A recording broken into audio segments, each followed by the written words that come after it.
हे उरत नाही. तर आपण म्हणतो कशासाठी आपलं, कारण त्याला कारणीभूत कोणतरी कल्पना, म्हणजे कोण, सासू. आला सिको ठोनिया तुला जायाचे कवना गावा, घरदार नाही तुझे अवघी लटकीच माया, सावध होई बापा काळ लागला मागा, आलासी कोठोनिया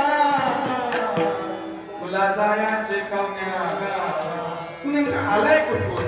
पोहम कथमिदं जातं पोवै कर्तास्य विद्यते उपादानं किमस्तिह विचारा सोयमिदृशः. आचार्य शंकर म्हणतात किंवा शंकराचार्य म्हणतात, पोहम कथमिदं जातं, मी नेमका कुठून आलोय.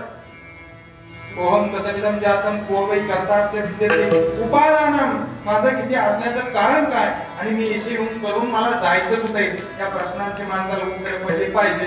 पण ते उत्तर पडेल, परंतु त्याच्या आधी एक जो गुण आहे, सासू जी आहे, शरीरातली अंतःकरणातली सासू नावाचा जो दुर्गुण आहे कल्पना, तिला पहिलं मारावं लागेल, तर आपल्याला त्या भगवंताची ओळख होईल, भगवान शंकरांची ओळख होईल, भगवान खंडेरायांची ओळख होईल.